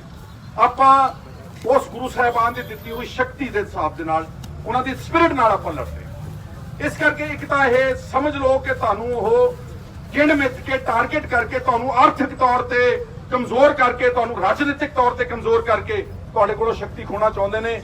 ਔਰ ਦੂਸਰਾ, ਇਸ ਦੇਸ਼ ਵਿੱਚ ਬਦਕਿਸਮਤੀ ਦੇ ਨਾਲ ਘੱਟ ਗਿਣਤੀਆਂ ਤੇ ਬਹੁਤ ਵੱਡਾ ਹਮਲਾ ਹੋ ਰਿਹਾ ਵਾ। ਉਹਦੇ ਚ ਸਿੱਖ, ਮੁਸਲਮਾਨ, ਈਸਾਈ, ਬੋਧੀ, ਜੈਨੀ, ਦਲਿਤਾਂ ਨੂੰ ਵੀ ਉਸੇ ਬ੍ਰੈਕਟ ਵਿੱਚ ਕਰਤਾ। ਔਰ ਉਹਨਾਂ ਦੇ ਖਿਲਾਫ ਫਿਰ ਇੱਕ ਸਾਜ਼ਿਸ਼ ਦੇ ਤਹਿਤ ਜੰਮੂ ਕਸ਼ਮੀਰ ਮੰਗਦੇ ਤਾਂ ਆਜ਼ਾਦੀ ਸੀਗੇ ਤੇ ਸੂਬੇ ਦੇ 2 ਟੋਟੇ ਕਰਕੇ ਉਹਨਾਂ ਦੇ ਨਾਲ ਝੇਡਾਂ ਕੀਤੀਆਂ ਸਰਕਾਰ ਨੇ, ਸਾਰਾ ਲੋਕ ਕਰਕੇ ਤੇ ਉਹਨਾਂ ਨੂੰ ਅੰਦਰ ਫੜ ਕੇ ਦੇ ਦਿੱਤਾ, ਫੌਜ ਲਾਤੀ। 6-7 ਲੱਖ ਆਦਮੀ ਫੌਜ ਦਾ ਇਕੱਲੇ ਜੰਮੂ ਕਸ਼ਮੀਰ ਵਿੱਚ ਤਾਇਨਾਤ ਆ। ਇਸੇ ਆਪਣੀ ਆਵਾਜ਼ ਬੰਦ ਕਰਨ ਦੇ ਵਾਸਤੇ ਇਹ ਸਾਰਾ ਕੁਝ ਹੋ ਰਿਹਾ। ਔਰ ਜਿਨ੍ਹਾਂ ਲੋਕਾਂ ਨੇ ਇਸ ਦੇਸ਼ ਵਿੱਚ ਘੱਟ ਗਿਣਤੀਆਂ ਤੇ ਹਮਲੇ ਕੀਤੇ, ਚਾਹੇ ਉਹ ਗੁਜਰਾਤ ਦੇ ਦੰਗੇ ਨੇ, ਗੋਦਰਾ ਕਾਂਡ, ਬੈਸਟ ਬੇਕਰੀ ਕਾਂਡ, 2002 ਦੇ ਦੰਗੇ, ਸਾਰੇ ਬੰਦੇ ਛਡਾ ਲਏ ਯਾਰੋ, ਸਾਰੇ ਛਡਾ ਲਏ ਨੇ। ਤੇ ਜਿਨ੍ਹਾਂ ਨੇ ਇੱਥੇ ਸਿੱਖਾਂ ਦਾ ਕਤਲੇਆਮ ਕੀਤਾ, ਜਾਂ ਹੁਣ ਦਿੱਲੀ ਦੇ ਵਿੱਚ ਹੁਣੇ ਜਦੋਂ ਸ਼ਾਹੀਨ ਬਾਗ ਦਾ ਮੋਰਚਾ ਬੈਠਾ ਸੀ, ਸ਼ਰੇਆਮ ਉੱਥੇ ਦਿੱਲੀ ਦੇ ਵਿੱਚ ਕਤਲੋਗਾਰਤ ਕੀਤੀ ਗਈ, ਮੁਸਲਮਾਨਾਂ ਨੂੰ ਫਿਰ ਟਾਰਗੇਟ ਬਣਾਇਆ ਗਿਆ, ਉਹਨਾਂ ਦੇ ਦੋਸ਼ੀ ਨਹੀਂ ਲੱਭੇ ਇਹਨਾਂ ਨੂੰ ਹਲੇ ਅੱਜ ਤੱਕ। ਇਸ ਕਰਕੇ ਦੂਸਰਾ ਪੜਾਅ ਜਿਹੜਾ ਮੈਂ ਸਮਝਦਾ ਕਿ ਆਪਣੇ ਨਾਲ ਜਿਹੜਾ ਵਿਤਕਰਾ ਹੈਗਾ ਉਹ ਇਸ ਤਰ੍ਹਾਂ ਵਿੱਚ ਕੀਤਾ ਜਾ ਰਿਹਾ। ਹੁਣ ਆ ਗਈ ਗੱਲ ਕਿਸਾਨ ਜਥੇਬੰਦੀਆਂ ਕੱਲ ਗਈਆਂ, ਮੈਂ ਉਹਨਾਂ ਦਾ ਮੁਦਈ ਹਾਂ ਔਰ ਮੈਂ ਸਾਰਿਆਂ ਦੀ ਰਿਸਪੈਕਟ ਕਰਦਾ ਵਾਂ, ਪਰ ਮੈਂ ਇੱਕ ਸਿਰਫ ਤੁਹਾਨੂੰ ਅਲਾਰਮ ਸਿਗਨਲ ਦੇਣਾ ਚਾਹੁੰਦਾ ਵਾਂ ਕਿ ਇੱਕ ਵਾਰ ਨਾ ਫਿਰ ਝਾਤ ਮਾਰੋ ਸਾਡੇ ਨਾਲ ਕਿੰਨੀਆਂ ਬੇਈਮਾਨੀਆਂ ਹੋਈਆਂ, ਕੀ ਤੁਹਾਨੂੰ ਇਹ ਇਨਸਾਫ ਦੇਣਗੇ। ਪਹਿਲੀ ਗੱਲ ਤਾਂ ਦੇਖੋ ਉੱਥੇ ਅਫਸਰ ਬਿਠਾਇਆ ਸੀਗਾ ਪੰਜਾਬ ਚੋਂ ਹਜ਼ਾਰਾਂ ਲੱਖਾਂ ਦੀ ਤਾਦਾਦ ਨੂੰ ਰਿਪਰੈਜ਼ੈਂਟ ਕਰਨ ਵਾਲੀਆਂ ਕਿਸਾਨ ਜਥੇਬੰਦੀਆਂ, ਉਹਨਾਂ ਦੇ ਕਹਿਣ ਤੇ ਚਲੇ ਗਈਆਂ ਕਿ ਚਲੋ ਕੋਈ ਗੱਲ ਨਹੀਂ, ਸਾਨੂੰ ਸੱਦਿਆ ਪੀਸਫੁਲ ਆਰਗੇਨਾਈਜ਼ ਪੀਸਫੁਲ ਐਜੀਟੇਸ਼ਨ ਦੇ ਮਾਹਰ, ਉਹਨੂੰ ਲੀਡ ਕਰਨ ਵਾਲੇ ਲੋਕ ਕਿੱਡੇ ਸਾਦੇ ਲੋਕ ਨੇ, ਉਹਨਾਂ ਦੇ ਕਹਿਣ ਤੇ ਉੱਥੇ ਚਲੇ ਗਏ। ਉੱਥੇ ਮੰਤਰੀ ਜੀ ਬੈਠੇ ਸੀ ਵੀਡੀਓ ਦੇ ਉੱਤੇ, ਉਹਨੂੰ ਲੈਕਚਰ ਕਰਕੇ ਆਪ ਭੱਜ ਗਿਆ ਉੱਥੋਂ, ਤੋਹੀਨ ਕੀਤੀ ਸਾਡੀ ਉਹਨਾਂ ਨੇ। ਔਰ ਫਿਰ ਮੈਂ ਕਹਿਣਾ ਚਾਹੁੰਦਾ ਇਤਿਹਾਸ ਗਵਾਹ ਵਾ, ਹੁਣੇ ਤਾਜ਼ਾ contemporary history, Rajiv Longowal prime minister ਨੇ ਸੰਤ ਹਰਚੰਦ ਸਿੰਘ ਲੌਂਗੋਵਾਲ 1985 ਲਿਖਤੀ ਸਮਝੌਤਾ ਕੀਤਾ ਹੋਇਆ ਵਾ, ਚੰਡੀਗੜ੍ਹ ਦੀ ਟ੍ਰਾਂਸਫਰ ਦੀ ਡੇਟ ਲਿਖੀ ਹੋਈ ਸੀਗੀ, ਪਾਣੀਆਂ ਦਾ ਭਾਸ਼ਾ ਦਾ ਸਭ ਕੁਝ ਕਰਿਆ ਉਹਦੇ ਵਿੱਚ, ਮੁੱਕਰ ਗਏ। ਮਰੇ ਤੇ ਮੁੱਕਰੇ ਦਾ ਕਹਿੰਦੇ ਕੁਝ ਨਹੀਂ ਹੁੰਦਾ। ਉਸ ਤੋਂ ਪਹਿਲਾਂ ਲਗਭਗ ਉਸੇ ਟਾਈਮ ਲਾਲਡੇਂਗਾ ਮਿਜ਼ੋਰਾਮ ਦੀ ਆਜ਼ਾਦੀ ਮੰਗ ਰਿਹਾ ਸੀ ਬਹੁਤ ਜ਼ੋਰ ਨਾਲ, ਬੜੀ ਵੱਡੀ ਲਹਿਰ ਉੱਠੀ ਔਰ ਮਿਜ਼ੋ ਨੈਸ਼ਨਲ ਫਰੰਟ ਉਹਦੀ ਇੱਕ ਬੜੀ ਮੂਵਮੈਂਟ ਸੀ ਤਕੜੀ। ਇਹਨਾਂ ਨੇ ਲਾਲਡੰਗੇ ਨੂੰ ਝਾਂਸਾ ਦੇ ਕੇ ਹੇਰਾ ਫੇਰੀ ਕਰਕੇ ਉਹਦਾ ਸਿਆਸੀ ਕਤਲ ਕੀਤਾ ਮੇਰੇ ਵੀਰੋ। ਉਹ ਪਰਲੇ ਪਾਸੇ ਵੈਸਟ ਬੰਗਾਲ ਦੇ ਵਿੱਚ ਗੋਰਖਾਲੈਂਡ ਦੀ ਮੰਗ ਕਰ ਰਿਹਾ ਸੀ ਸੁਭਾਸ਼ ਕੀ ਸਿੰਘ, ਉਹਨੂੰ ਇਹਨਾਂ ਨੇ ਇੱਡੀ ਚਤੁਰਾਈ ਦੇ ਨਾਲ ਮੰਗਦਾ, ਗੋਰਖਾਲੈਂਡ ਸੈਪਰੇਟ ਸਟੇਟ ਸੀਗਾ ਵੈਸਟ ਬੰਗਾਲ ਤੋਂ, ਉਹਨੂੰ ਇੱਕ ਛੋਟੀ ਜੀ ਗੋਰਖਾ ਹਿਲ ਕਾਉਂਸਲ ਦੇ ਕੇ ਬਣਾ ਕੇ ਉਹਦਾ ਚੇਅਰਮੈਨ, ਉਹਦਾ ਸਿਆਸੀ ਕਤਲ ਕਰਾਇਆ। ਅਸਾਮ ਗੁਣ ਪਰਿਸ਼ਦ, ਅਸਾਮ ਗਣ ਪਰਿਸ਼ਦ, ਇੱਕ ਨੌਜਵਾਨਾਂ ਦੀ ਮੂਵਮੈਂਟ ਉੱਠੀ ਅਸਾਮ ਦੇ ਵਿੱਚ। ਆ ਸਾਰੀਆਂ 80 ਦੇ ਦਹਾਕੇ ਦੀਆਂ ਗੱਲਾਂ ਦੱਸ ਰਿਹਾ, ਉਹਨਾਂ ਵਿਚਾਰਿਆਂ ਨੂੰ ਉਲਝਾ ਕੇ ਉਚਲਾ ਕੇ ਉਹਨਾਂ ਨੂੰ ਲਿਖਤੀ ਸਮਝੌਤਾ ਕਰਕੇ ਉਸ ਪ੍ਰਫੁੱਲ ਕੁਮਾਰ ਮੋਹੰਤਾ ਉਹਨਾਂ ਦਾ ਆਗੂ ਸੀਗਾ, ਉਹਦੀ ਸਿਆਸੀ ਕਤਲ ਕੀਤਾ ਮੇਰੇ। ਇੱਕ ਨਹੀਂ ਅਨੇਕ, ਮਸਤਾਰਾ ਸਿੰਘ ਔਰ ਜਵਾਹਰ ਲਾਲ ਨਹਿਰੂ ਦਾ ਇੱਕ ਲਿਖਤੀ ਸਮਝੌਤਾ ਹੋਇਆ 1968 ਦੇ ਵਿੱਚ, ਬਕਾਇਦਾ ਦਿੱਲੀ, ਔਰ ਇਤਿਹਾਸ ਵਿੱਚ ਦਰਜ ਆ, ਮੁੱਕਰ ਗਏ ਉਸ ਤੋਂ ਬਾਅਦ। ਇਸ ਕਰਕੇ ਕਿਸਾਨ ਜਥੇਬੰਦੀਆਂ ਨੂੰ ਮੈਂ ਕਹਿਣਾ ਚਾਹੁੰਦਾ ਕਿ ਜਾਣਾ ਚਾਹੀਦਾ, ਸਾਨੂੰ ਗੱਲ ਤੋਂ ਪਰੇ ਨਹੀਂ ਹੋਣਾ ਚਾਹੀਦਾ, ਜੋ ਡਾਇਲੌਗ ਪੀਸਫੁਲ ਤਰੀਕੇ ਨਾਲ ਕਰਨ ਤੋਂ ਕਦੀ ਮੁਨਕਰ ਨਹੀਂ ਹੋਣਾ ਚਾਹੀਦਾ, ਪਰ ਬੰਦੇ ਬੜੇ ਵੱਡੇ ਬੇਈਮਾਨ ਨੇ, ਔਰ ਜਿਹੜੇ ਲੋਕ ਜਾਣਗੇ ਅੱਗੇ ਉਹਨਾਂ ਦਾ ਸਿਆਸੀ ਕਤਲ ਕਰਾਉਣਗੇ, ਏਦਾਂ ਦੀਆਂ ਚੀਜ਼ਾਂ ਲਿਖ ਦੇਣਗੇ, ਏਦਾਂ ਦੀਆਂ ਗੁੰਝਲਾਂ ਪਾ ਦੇਣਗੇ, ਉਹਦਾ ਕੋਈ ਹੱਲ ਹੀ ਨਹੀਂ। ਕਿਉਂਕਿ ਇਸ ਦੇਸ਼ ਦੇ ਹਾਕਮਾਂ ਨੂੰ ਇਨਸਾਫ ਦੇਣ ਦੀ ਆਦਤ ਨਹੀਂਗੀ, ਔਰ ਕੋਈ ਵੀ ਗੱਲ ਫਰਾਖ ਦਿਲੀ ਨਾਲ ਕਰਨ ਦੀ ਤਾਂ ਬਿਲਕੁਲ ਆਦਤ ਨਹੀਂਗੀ। ਇਹ ਮਿੰਗਣਾ ਪਾ ਕੇ ਇਲਾਜ ਕਰਦੇ ਨੇ, ਮਿੰਗਣ ਪਾਰਟੀ, ਇੱਕ ਪਾਰਟੀ, ਦੋ ਪਾਰਟੀ, ਤਿੰਨ ਪਾਰਟੀਆਂ। ਇਸ ਲਈ ਮੇਰੀ ਉਹਨਾਂ ਨੂੰ ਅਪੀਲ ਹੈ ਕਿ ਅਗਲੀ ਵਾਰ ਕਿਸਾਨ ਜਥੇਬੰਦੀਆਂ ਨੂੰ ਹੋਕਾ ਦੇਣ ਕਿ ਆਓ ਸਾਡੇ ਨਾਲ ਗੱਲ ਕਰੋ। ਮੈਂ ਤੁਹਾਨੂੰ ਸਾਰਿਆਂ ਨੂੰ ਮੇਰੀ ਬੇਨਤੀ ਅਪੀਲ ਹੈ ਕਿ ਉਹਨਾਂ ਨੂੰ ਇੱਥੇ ਸੱਦੋ, ਪੰਜਾਬ ਦੇ ਵਿੱਚ ਕਹੋ ਇੱਥੇ ਸਾਡੇ ਨਾਲ ਬੈਠ ਕੇ ਇੱਥੇ ਤਰੀਕੇ ਨਾਲ ਸਾਡੇ ਨਾਲ ਤੁਸੀਂ ਗੱਲ ਕਰੋ। ਔਰ ਕੱਲੀ ਯਾਰ ਐਮਐਸਪੀ ਦੀ ਲੜਾਈ ਨਹੀਂ ਕੀ ਮੇਰੇ ਵੀਰੋ, 1 ਲੱਖ ਕਰੋੜ ਦੇ ਕਰਜ਼ਈ ਆ ਆਪਾਂ ਕਿਸਾਨ, ਰੋਜ਼ ਆਤਮ ਹੱਤਿਆ ਹੋ ਰਹੀਆਂ, ਟੱਬਰਾਂ ਦੇ ਟੱਬਰ ਮਰ ਗਏ ਨੇ। ਕਿ ਐਮਐਸਪੀ ਦੀ ਗੱਲ ਹੋ ਗਈ, ਮੈਂ ਦੀਪ ਸਿੱਧੂ ਦੀ ਗੱਲ ਦੀ ਤਾਈਦ ਕਰਦਾ। ਮੈਂ ਪਰਸੋਂ ਚੌਥ ਦੀ ਤਕਰੀਰ ਸੁਣੀ, ਬੜੀ ਸਾਦੀਆਂ ਜਿਹੀ ਗੱਲਾਂ, ਲੋ ਟੋਨ, ਬਹੁਤ ਹਾਈ ਪਿਚ ਆਵਾਜ਼ ਨਹੀਂ। ਇਹਨੇ ਕਿਹਾ ਸਭ ਕੁਝ ਸਾਡੀ ਧਰਤੀ ਦੇ ਵਿੱਚ ਪਿਆ ਵਾ, ਸਾਡੀਆਂ ਮੰਗਾਂ ਕੱਲੀ ਐਮਐਸਪੀ ਨਾਲ ਥੋੜੋ ਖਤਮ ਹੋ ਜੂਗੀ। ਐਮਐਸਪੀ ਲਾ ਦੇਣਗੇ, 2-3 ਸਾਲ ਬਾਅਦ ਮੁੜ ਕੇ ਚੱਕ ਦੇਣਗੇ, ਕਿਉਂਕਿ food corporation of India 3.5-4 lakh crore ਰੁਪਏ ਦੀ ਘਾਟੇ ਦੀ ਉਹਨਾਂ ਦੀ ਹੈ, ਤਾਂ ਹੀ ਉਹ ਪ੍ਰਾਈਵੇਟ ਸੈਕਟਰ ਨੂੰ ਇਸ ਐਗਰੀਕਲਚਰ ਵਿੱਚ ਪ੍ਰੋਕਿਉਰਮੈਂਟ ਮਾਡਲ ਲੱਗੇ ਨੇ। 2-3 ਸਾਲ ਕਰਕੇ ਆਪਾਂ ਰੋਜ਼-ਰੋਜ਼ ਸੰਘਰਸ਼ ਕਰਾਂਗੇ, ਰੋਜ਼-ਰੋਜ਼ ਧਰਨਿਆਂ ਤੇ ਬੈਠਾਂਗੇ, ਮੁੜ ਕੇ ਮੁੱਕਰ ਜਾਣਗੇ ਜਿੱਦਾਂ ਬਾਕੀਆਂ ਗੱਲਾਂ ਤੋਂ ਮੁੱਕਰੇ ਨੇ ਮੇਰੇ ਵੀਰੋ। ਅੱਜ ਚਲੋ ਕਿਸਾਨੀ ਤੱਕ ਹੀ ਸੀਮਤ ਰੱਖ ਲਈਏ ਇਸ ਸੰਘਰਸ਼ ਨੂੰ, ਤੇ ਕਿਸਾਨਾਂ ਨੂੰ ਜਿਹੜਾ ਅਸਲ ਮਸਲਾ ਵਾ, ਪੰਜਾਬ ਦੇ ਲੋਕ ਝੋਨਾ ਲਾ ਕੇ ਖੁਸ਼ ਨਹੀਂ ਗਏ, ਐਵੇਂ ਗਲਤਫਹਿਮੀ ਆ ਮੋਦੀ ਸਾਹਿਬ ਤੁਹਾਨੂੰ, ਸਾਨੂੰ ਝੋਨੇ ਨੇ ਮਰਵਾਇਆ ਵਾ। ਦਰਿਆਈ ਪਾਣੀ ਚੱਕ ਕੇ ਤੁਸੀਂ ਦੇਤਾ ਦੂਜੇ ਸੂਬਿਆਂ ਨੂੰ, ਸਾਡੇ 14 ਲੱਖ ਟਿਊਬਵੈਲ ਨੇ ਜ਼ਮੀਨ ਤੋਂ ਉਹ ਪੱਧਰ ਤੇ ਪਾਣੀ ਇੰਨੀ ਤੇਜ਼ੀ ਨਾਲ ਕੱਢਿਆ ਕਿ ਉਹ ਸੈਟੇਲਾਈਟਸ, ਨਾਸਾ ਵਰਗੀਆਂ ਜਿਹੜੀਆਂ ਰਿਸਰਚ ਦੀਆਂ ਸੈਟੇਲਾਈਟਸ ਆ, ਉਹਨਾਂ ਨੇ ਪੰਜਾਬ ਦੇ ਗਰਾਊਂਡ ਵਾਟਰ ਨੂੰ ਲਾਲ ਧੱਬੇ ਨਾਲ ਕੀਤਾ ਕਿ ਆ ਤੁਹਾਡਾ ਪਾਣੀ ਇੰਨੇ ਸਮੇਂ 'ਚ ਮੁੱਕ ਜਾਣਾ ਵਾ। ਅਸੀਂ ਝੋਨੇ ਨਾਲ ਸਾਨੂੰ ਕੋਈ ਸ਼ੌਂਕ ਨਹੀਂਗਾ। ਕਣਕ ਤੇ ਝੋਨਾ ਔਸਤਨ 50,000 ਰੁਪਏ ਕਿੱਲਾ ਇੱਕ ਮੁਨਾਫਾ ਦਿੰਦੀ ਹੈ। ਜੇ ਕੇਂਦਰ ਸਰਕਾਰ ਵਾਕਈ ਹੀ ਸੰਜੀਦਾ ਹੈ ਕਿਸਾਨਾਂ ਦੇ ਪ੍ਰਤੀ ਔਰ ਸਾਰੇ ਦੇਸ਼ ਦੇ ਕਿਸਾਨਾਂ ਦੇ ਪ੍ਰਤੀ, ਇਹ ਸਾਨੂੰ ਕਿਸੇ ਹੋਰ ਫਸਲ ਦੇ ਉੱਤੇ ਲਾਉਣ। ਰੋਜ਼ ਕਹਿੰਦੇ ਨਾ ਫਸਲੀ ਚੱਕਰ, ਵਿਭਿੰਨਤਾ, ਕੈਪਟਨ ਸਾਹਿਬ ਦੇ ਪਤਾ ਮੈਂ ਕਿੰਨੇ ਲਾਰੇ ਸੁਣ ਚੁੱਕਾ ਵਾਂ। ਸਾਨੂੰ 50, 55, 60, 70 ਹਜ਼ਾਰ ਰੁਪਏ ਦੀ ਆਮਦਨ ਵਾਲੀ ਕੋਈ ਫਸਲ ਗਾਰੰਟੀਡ, ਔਰ ਸਭ ਕੁਝ ਹੋ ਸਕਦਾ। ਸਾਰਾ ਮਿਡਲ ਈਸਟ, ਆ ਜਿੰਨੀਆਂ ਸਟੇਟਾਂ ਨੇ, ਅਰਬ ਕੰਟਰੀਆਂ ਭੁੱਖੀਆਂ ਨੇ, ਸਾਰਾ ਰੋਟੀ ਪਾਣੀ ਅਨਾਜ ਇੱਕ ਦਾਣਾ ਨਹੀਂ ਹੁੰਦਾ। ਕਿੱਥੋਂ ਮੰਗਾਉਂਦੇ ਨੇ? ਲੈਟਿਨ ਅਮਰੀਕਾ ਤੋਂ, ਸਾਊਥ ਅਮਰੀਕਾ ਤੋਂ। ਕਿੱਥੋਂ ਮੰਗਾਉਂਦੇ ਨੇ? ਅਫਰੀਕਾ ਤੋਂ। ਈਵਨ ਯੂਰਪ ਦੇ ਵਿੱਚ ਬਹੁਤ ਵੱਡੇ ਪੱਧਰ ਤੋਂ ਅਨਾਜ, ਫਲ, ਸਬਜ਼ੀਆਂ, ਫਰੂਟ ਅਫਰੀਕਾ ਤੇ ਲੈਟਿਨ ਅਮਰੀਕਾ ਤੋਂ ਆਉਂਦੀਆਂ ਨੇ।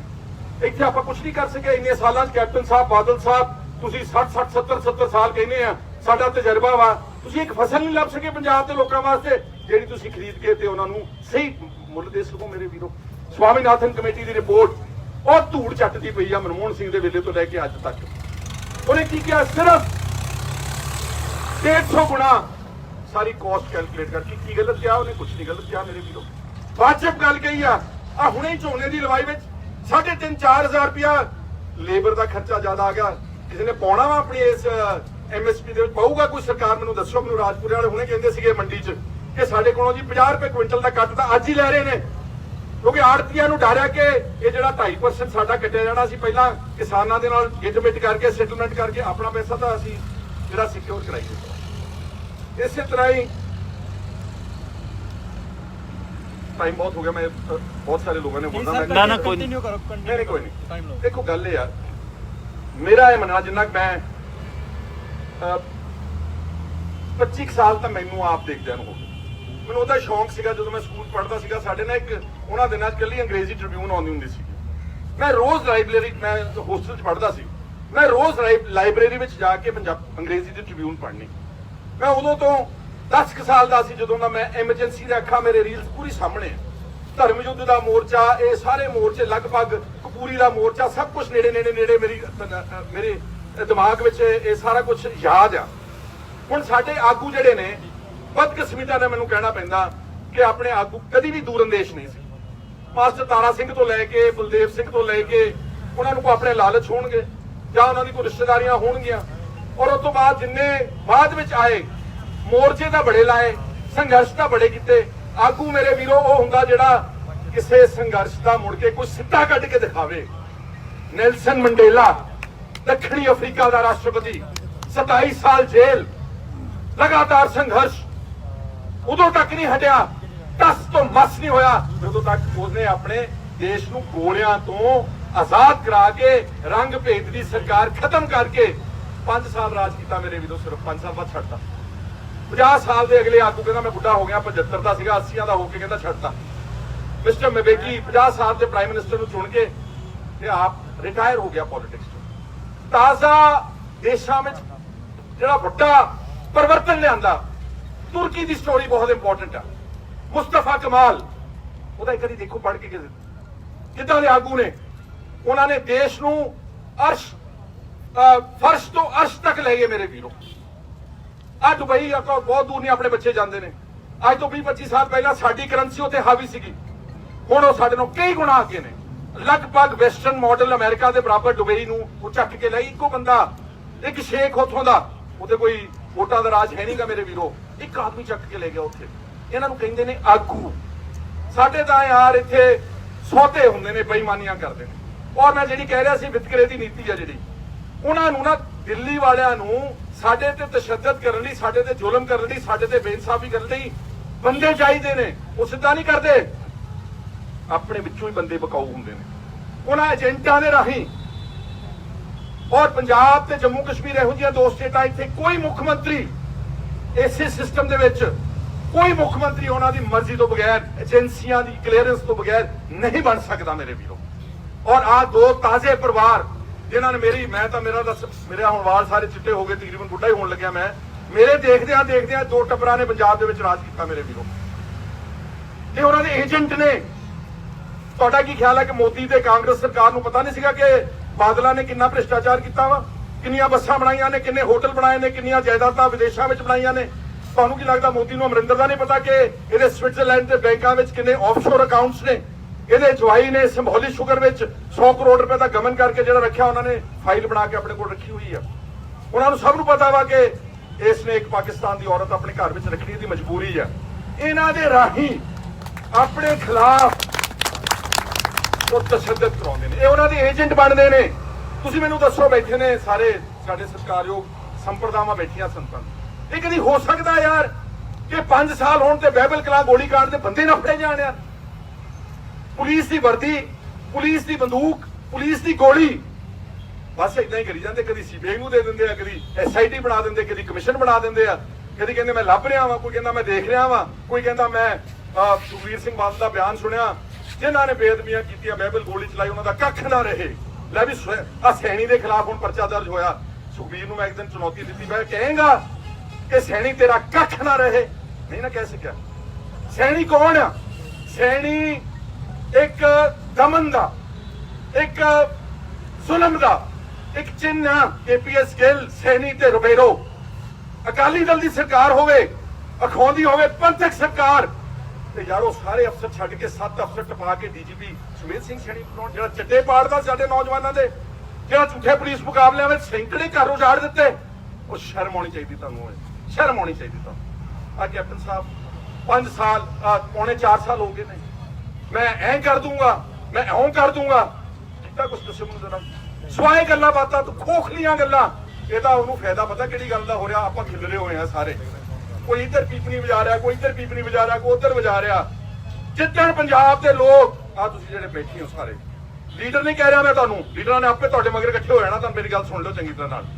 ਜਿੱਦਣ ਤੁਸੀਂ ਸਾਰੇ ਇਕਮੁੱਠ ਹੋ ਕੇ ਇਕੱਠੇ ਹੋ ਗਏ, ਇਹ ਤੁਹਾਡੇ ਪੈਰਾਂ ਵਿੱਚ ਨਾ ਆਣ ਕੇ ਡਿੱਗਣਗੇ ਨਾ, ਤੇ ਦਿੱਲੀ ਦੀ ਸਰਕਾਰ ਵੀ ਤੁਹਾਡੀਆਂ ਹੱਕੀ ਮੰਗਾਂ ਨੇ। ਕਿਉਂਕਿ ਹੁਣ ਆਪਾਂ ਦੇਖੋ ਇਸ ਸਿਸਟਮ ਦੇ ਵਿੱਚ ਰਹਿ ਕੇ ਮੰਗਣਾ ਨਾ ਆਪਣਾ ਸਭ ਕੁਝ।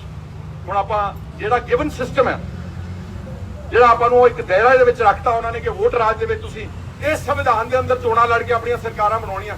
ਘੱਟੋ ਘੱਟ ਸਰਕਾਰਾਂ ਹੀ ਚੰਗੀਆਂ ਬਣਾ ਲਈਏ ਯਾਰ, ਜਿਹੜੀਆਂ ਸਾਨੂੰ ਹੀ ਨਾ ਮਾਰਨ, ਜਿਹੜੇ ਸਾਡੇ ਬੱਚੇ ਚੱਕ ਕੇ ਆ ਯੂਆਪਾ। ਹੁਣ 47 ਕੇਸ ਦਰਜ ਕੀਤੇ ਨੇ ਅਮਰਿੰਦਰ ਸਿੰਘ ਨੇ। ਉਹ ਤਾਂ ਕਹਿੰਦੇ ਜੀ ਸੀਬੀਆਈ ਦੀ ਜਾਂਚ ਜੇ ਕੇਂਦਰ ਲਾਉਂਦਾ ਨਾ ਫਰਜ਼ ਕਰੋ, ਜਾਂ ਅਸੀਂ ਮੰਗਦੇ ਆ ਸਾਧੂ ਸਿੰਘ ਧਰਮਸੋਤ ਦੀ ਠੱਗੀ 'ਚ। ਅਮਰਿੰਦਰ ਕਹਿੰਦਾ ਮੈਂ ਕਦੀ ਵੀ ਸੀਬੀਆਈ ਨੂੰ ਜਾਂਚ ਨਹੀਂ ਕਰਨ ਦਊਂਗਾ। ਜੇ 150 ਬੰਦਾ ਸ਼ਰਾਬ ਜਾਲੀ ਪੀ ਕੇ ਮਰ ਗਿਆ, ਪੁੱਛਿਆ ਪੱਤਰਕਾਰਾਂ ਨੇ ਸੀਬੀਆਈ ਦਾ, ਨਹੀਂ ਸੀਬੀਆਈ ਦੀ ਜਾਂਚ। ਤੇ ਜਿੰਨੇ ਆ ਪਿਛਲੇ ਕੁਝ ਦਿਨਾਂ ਤੋਂ ਜੋ ਆਪਾ ਦੇ ਮਾਮਲੇ ਦਰਜ ਹੋਏ, ਕਿਉਂਕਿ ਮੈਂ ਤਾਂ ਉਹਦੇ ਤੇ ਘੋਖ ਕੀਤੀ, ਸਾਰੇ ਮਾਮਲੇ ਚੱਕ ਕੇ ਅਮਰਿੰਦਰ ਸਿੰਘ ਕਿਹਨੂੰ ਦੇ ਰਿਹਾ ਵਾ? National investigating agency NIA। ਕੌਣ ਹੈ NIA? ਅਜੀਤ ਡੋਵਾਲ। ਕੌਣ ਹੈ ਡੋਵਾਲ? ਪ੍ਰਾਈਮ ਮਿਨਿਸਟਰ ਦਾ ਨੈਸ਼ਨਲ ਸਿਕਿਉਰਿਟੀ ਹੈ ਐਡਵਾਈਜ਼ਰ। ਤੁਹਾਨੂੰ ਪਤਾ ਵਾ ਕਿ ਅਮਰਿੰਦਰ ਸਿੰਘ ਡੀਜੀਪੀ ਨਹੀਂ ਲਾ ਸਕਦਾ ਆਪਣਾ, ਆ ਮੁੱਖ ਸਕੱਤਰ ਨਹੀਂ ਆਪਣਾ ਲਾ ਸਕਦਾ। ਜਿਹੜਾ ਡੀਜੀਪੀ ਦਿਨਕਰ ਗੁਪਤਾ, ਫਿਰ 4-5 ਅਫਸਰ ਟਪਾ ਕੇ ਲਾਇਆ, ਇਹ ਅਜੀਤ ਡੋਵਾਲ ਨੇ ਲਗਵਾਇਆ ਵਾ। ਸਹੀ ਗੱਲ। ਕਿਉਂ ਲਵਾਇਆ ਵਾ? ਕਿਉਂਕਿ ਉਹਨਾਂ ਨੇ ਕੈਪਟਨ ਸਾਹਿਬ ਨੇ ਕਿੱਥੇ ਰਹਿਣਾ ਵਾ, ਇਹਨੂੰ ਰੱਖਣਾ ਵਾ ਉਹਦੀ ਇਵਜ਼ ਵਿੱਚ। ਫਿਰ ਉਹਦੀ ਘਰਵਾਲੀ ਨੂੰ ਮੁੱਖ ਸਕੱਤਰ ਪੰਜਾਬ ਫਿੱਟ ਪਾ ਕੇ ਉੱਥੋਂ ਹੁਕਮ ਲੈ ਰਹੇ ਨੇ ਮੇਰੇ ਵੀਰੋ। ਜਦ ਤੱਕ ਏਦਾਂ ਦੇ ਏਜੰਟ ਲੋਕ ਤੁਹਾਡੀਆਂ ਸੰਘਰਸ਼ਾਂ ਦਾ ਤੇ ਤੁਹਾਡੇ ਜੀਵਨ ਦਾ ਸੌਦਾ ਕਰਦੇ ਰਹਿਣਗੇ, ਉਦੋਂ ਤੱਕ ਪੰਜਾਬ ਦੇ ਵਿੱਚ ਛੇਤੀ ਦੇਖ ਕੇ ਕੁਝ ਬਣਨਾ ਨਹੀਂ। ਬਣਨਾ ਤਾਂ ਬੜਾ ਮੁਸ਼ਕਿਲ ਆ। ਮੈਂ ਤੁਹਾਨੂੰ ਕਹਿ ਰਿਹਾ ਵਾਂ, ਮੈਂ ਬਹੁਤ ਕੁਝ ਦੇਖਣ ਤੋਂ ਉਪਰੰਤ ਸਾਰਾ ਕੁਝ ਕਹਿ ਰਿਹਾ, ਪਰ ਫਿਰ ਵੀ ਜਿੱਦਾਂ ਆਪਾਂ ਨੂੰ ਸਿਖਾਇਆ ਗਿਆ ਨਾ ਕਿ ਆਪਾਂ ਨੂੰ ਲੜਨ ਤੋਂ ਪਿੱਛੇ ਨਹੀਂ ਹਟਣਾ ਚਾਹੀਦਾ। SGPC ਸਾਡੀ ਸਿਰਮੌਰ ਜਥੇਬੰਦੀ ਜਿਹੜੀ ਇੰਨਾ ਕੁਝ ਕਰ ਸਕਦੀ ਸੀਗੀ, ਪੈਰਲਲ ਗਵਰਨਮੈਂਟ। SGPC ਦਾ ਫਰਜ਼ ਸੀਗਾ ਕਿ ਕਿਸਾਨ ਬੈਠੇ ਨੇ ਆਪਣੇ ਆਪਣੇ ਗੁਰਦੁਆਰੇ ਤੋਂ, ਕਹਿੰਦੇ ਲੰਗਰ ਪਹੁੰਚਾਓ ਇਹਨਾਂ ਲੋਕਾਂ ਨੂੰ। ਲੰਗਰ ਕਿੱਥੇ ਜਾ ਰਿਹਾ ਵਾ? ਬਾਦਲ ਦੀ ਮਾਰਚ ਕੌਣ ਕੱਢ ਰਿਹਾ? 3 ਫੋਟੋਆਂ ਲਾਈਆਂ, ਹਰਸਿਮਰਤ ਕੌਰ, ਸੁਖਬੀਰ ਤੇ ਵਿਕਰਮ ਮਜੀਠੀਆ, ਤਿੰਨੇ ਕੁਰਸੀਆਂ ਤੇ ਬਹਿ ਕੇ, ਟੈਂਪੂ ਤੇ ਚੜ੍ਹ ਕੇ ਬਹਿ ਗਏ। ਤੇ ਮਗਰ ਗੱਡੀਆਂ ਕਿਹੜੀਆਂ ਨੇ? ਲੈਂਡ ਕਰੂਜ਼ਰ 1.5 ਕਰੋੜ ਦੀ, ਫਲਾਨੀ 70 ਕਰੋੜ ਲੱਖ ਦੀ, ਫਲਾਨੀ 75 ਲੱਖ ਦੀ। ਘੱਟੋ ਘੱਟ ਗੱਡੀ ਉੱਥੇ ਫੋਰਚੂਨਰ ਤੇ ਫੋਰਡ ਸੀ 50, 35, 40 ਲੱਖ ਦੀਆਂ ਗੱਡੀਆਂ। ਆ ਮਾਰਚ ਇਹਨਾਂ ਦਾ ਖੇਤੀ ਵਾਲਿਆਂ ਦਾ ਮੇਰੇ ਵੀਰੋ। ਆ ਰਾਹੁਲ ਗਾਂਧੀ ਆਇਆ, ਹੁਣ ਟਰੈਕਟਰ ਮਾਰਚ ਕੱਢਾਂਗੇ ਜੀ। ਤੇ ਪੰਗਾ ਦਾ ਸਾਡਾ ਦਿੱਲੀ ਆ, ਨੈਸ਼ਨਲ ਆਪੋਜੀਸ਼ਨ ਕਾਂਗਰਸ ਆ। ਤੁਸੀਂ ਪਾਰਲੀਮੈਂਟ ਘੇਰੋ ਨਾ, ਤੁਹਾਡਾ ਪਤਾ ਲੱਗੇ ਕਿ ਤੁਸੀਂ ਕਿਸਾਨਾਂ ਦੇ ਵਾਕਈ ਹਿਤੈਸ਼ੀ ਆ। ਇੱਥੇ 3 ਦਿਨ ਟਰੈਕਟਰਾਂ ਦੇ ਗੇੜਾ ਕੱਢ ਕੇ ਕਿਹਦੇ ਖਿਲਾਫ? ਤੁਹਾਡੀ ਤਾਂ ਸਰਕਾਰ ਹੈ ਇੱਥੇ। ਅਮਰਿੰਦਰ ਤਾਂ ਤੁਹਾਡਾ ਬਣਾਇਆ ਹੋਇਆ ਇੱਕ ਉੱਥੇ ਬਿਠਾਇਆ ਹੋਇਆ ਵਾ। ਉਹਨੇ ਦੇਖਦੇ ਆ ਕਿ ਅਮਰਿੰਦਰ ਸਿੰਘ ਕੀ ਕਹਿੰਦੇ। ਕਈ ਵਾਰ ਹੁੰਦਾ ਸਿਰਫ ਚਾਲ ਚੱਲਣੀ, ਕਈ ਵਾਰ ਆਪਣੇ ਲੀਡਰ ਨਾਲ ਇਦਾਂ ਦੀਆਂ ਗੱਲਾਂ ਗੀਟੀਆਂ ਰੇੜ ਦਿੰਦੇ ਨੇ, ਫਿਰ ਲੋਕੀ ਲੱਗੇ ਰਹਿੰਦੇ ਉਹਦੇ ਤੇ, ਲੱਗੇ ਰਹੋ। ਅਸੂਲਨ ਤਾਂ ਗੱਲ ਇਹ ਆ ਕਿ ਜਿਹੜਾ ਪਾਰਲੀਮੈਂਟ ਨੇ ਲਾਅ ਪਾਸ ਕਰਤਾ, ਪ੍ਰੈਜ਼ੀਡੈਂਟ ਨੇ ਸਾਈਨ ਕਰਤਾ, it has become a law. ਉਹ ਕਾਨੂੰਨ ਬਣ ਚੁੱਕਾ ਵਾ, ਉਹਨੂੰ ਕੋਈ ਅਸੈਂਬਲੀ ਰੱਦ ਨਹੀਂ ਕਰ ਸਕਦੀ। ਪਰ ਇਹਦੀ ਜਾਨ ਦੇਖੀਏ ਮਾੜੀ ਜੀ, ਜੇ ਇਹ ਮਤੇ ਰੱਦ ਕਰਦਾ ਉਹਦੇ, ਜੇ ਰੱਦ ਕਰੂਗਾ ਤੇ ਫਿਰ ਮੈਂ ਸਮਝੂ ਕਿ ਥੋੜੀ ਜੀ ਜਾਨ ਹਲੇ ਸਹਿਕ ਦੇ ਕੈਪਟਨ ਦੇ ਵਿੱਚ ਹੈਗੀ ਆ। ਤੇ ਜੇ ਇਹਨੇ ਮਤੇ ਰੱਦ ਨਾ ਕੀਤੇ ਤੇ ਐਵੇਂ ਵਿਚਲਾ ਕੋ ਰਾਹ ਲੱਭਿਆ। ਰਾਹ ਤਾਂ ਬਹੁਤ ਨੇ। ਮੋਦੀ ਸਾਹਿਬ ਤੇ ਚੋਣ ਆਰਟੀਕਲ 371 ਹੈ ਕਨਸਟੀਟਿਊਸ਼ਨ ਦਾ, ਉਹ ਸਾਡੇ ਪੰਜਾਬ ਨੂੰ ਉਦਾਂ ਹੀ ਇਹਨਾਂ ਕਾਨੂੰਨਾਂ ਤੋਂ ਛੱਡ ਸਕਦਾ। 370 ਧਾਰਾ ਜੰਮੂ ਕਸ਼ਮੀਰ ਦੇ ਕੋਲ ਸੀਗੀ, ਉਹਦੇ 'ਚ ਇਹ ਸੀਗਾ ਕਿ ਲੋਕ ਸਭਾ ਵਿੱਚ ਜਦੋਂ ਵੀ ਕੋਈ ਬਿੱਲ ਪਾਸ ਹੁੰਦਾ ਸੀ ਜਿਹੜਾ ਉੱਥੇ ਲਾਗੂ ਨਹੀਂ ਹੋਣਾ ਉੱਤੇ ਲਿਖਿਆ ਜਾਂਦਾ ਸੀਗਾ ਕਿ ਇਹ ਕਾਨੂੰਨ ਜੰਮੂ ਕਸ਼ਮੀਰ ਦੀ ਸਟੇਟ ਦੇ ਉੱਤੇ ਲਾਗੂ ਨਹੀਂ ਕੀਤਾ ਜਾਵੇ। 371 ਵਿੱਚ 10 ਸਟੇਟਾਂ ਅੱਜ ਵੀ ਗੁਜਰਾਤ ਮੋਦੀ ਦੀ, ਮਹਾਰਾਸ਼ਟਰ, ਗੋਆ, ਸਿੱਕਮ, ਅਸਾਮ ਆਲਰੇਡੀ ਇਹ ਸਹੂਲਤਾਂ ਲੈ। ਜੇ ਮੋਦੀ ਚਾਹਵੇ ਤਾਂ ਇੱਕ ਮਿੰਟ ਇੱਕ ਗੱਲ ਦਾ ਇਦਾਂ ਇੱਕ ਲਫ਼ਜ਼ ਦਾ ਲਿਖਣਾ ਸਿਰਫ ਇੱਕ ਲਾਈਨ ਲਿਖਣੀ ਆ ਕਿ ਅਸੀਂ ਪੰਜਾਬ ਨੂੰ ਇਹਨਾਂ ਕਾਲੇ ਕਾਨੂੰਨਾਂ ਤੋਂ ਐਕਸੈਪਟ ਕਰਤਾ ਕਿਉਂਕਿ ਲੋਕੀ ਇਸ ਦੇ ਨਾਲ ਸਹਿਮਤ ਨਹੀਂ ਗਏ। ਇਸ ਲਈ ਮੇਰੇ ਵੀਰੋ, ਸਤਿਕਾਰਯੋਗ ਭੈਣੋ ਤੇ ਭਰਾਓ, ਮੈਂ ਤਾਂ ਤੁਹਾਨੂੰ ਸਿਰਫ ਇਹ ਕਹਿਣ ਆਇਆ ਵਾਂ ਕਿ ਇਹਨਾਂ ਦੀ ਨੀਅਤ ਸਾਫ਼ ਨਹੀਂ ਗੀ।